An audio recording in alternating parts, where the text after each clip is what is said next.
नमस्कार मुझे वानिन मंगरेज एक्चुअली मुझे बहुत दिन है ब्लॉग करी नथली ये मो पुशिंग कार्ड ये मो सरपंच पुशिंग कार्ड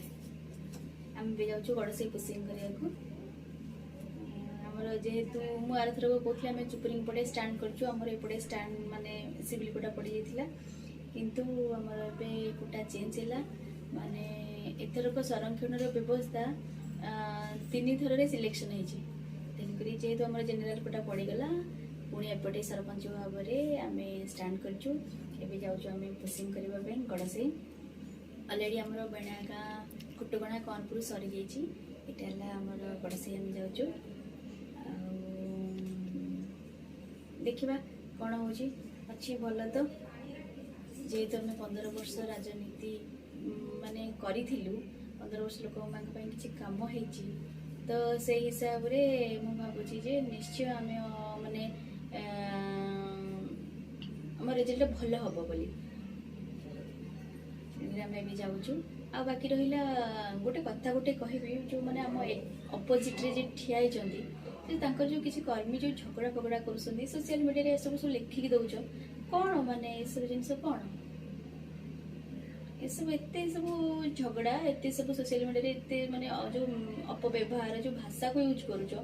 तुम तुम तुमर माने तुम केते भल से तुम शिक्षाटा से ही जना पड़ुची आम सोशल मीडिया छाड़ू आम एक्टिवेट आम माने आम आमर केमती भल हम आम छाड़ू केमी आम माने आमर केमती रिजल्ट भल हो आम केमती जीतबू से आम छाड़ू आम यहाँ को आम पुशिंग करने छाड़ू तो तुम्हें से टाइप छाड़ुन तुम्हें केमती तुम रिजल्ट भल हम तुम्हें तुम चेष्टा करुन तुम्हें कहीं से एटा कला सेटा कला शासक दल थे विरोधी दल था सत किंतु क्या व्यक्तिगत कथा को लेकिन गोटे सोशल मीडिया माध्यम सब जिन से भल नुहे आ मु भावुची जे तुम क्या हरइबा उद्देश्य शायद निजे जीतवा भी भूली जाइच छाड़ एबे आम जाऊँ गड़सई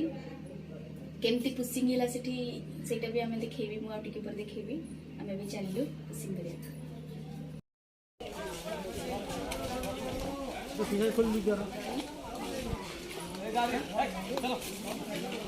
गाड़ी नहीं मु आरो फोन नहीं गसी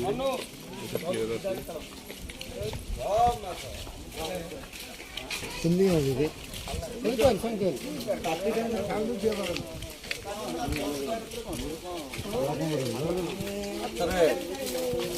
अच्छा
आमर हूँ गड़सई ग्राम पंचायत नाम हूँ विश्वभूषण मंगराज पूर्व मु 3 थर दीर्घ 15 वर्ष काल है राजनीति कर किंतु एमती केबे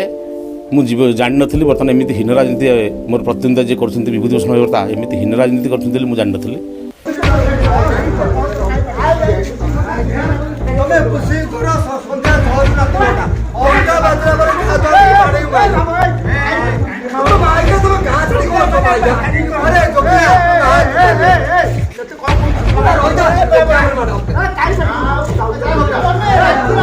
मोर कहबार हूँ दीर्घ 15 वर्ष काल कौन प्रकार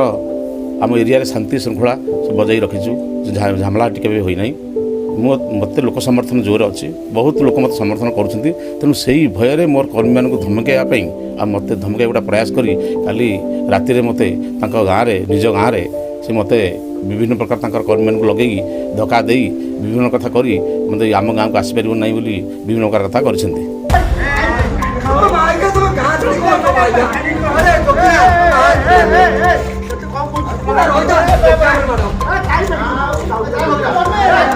ଏଇଟାକୁ ଆମେ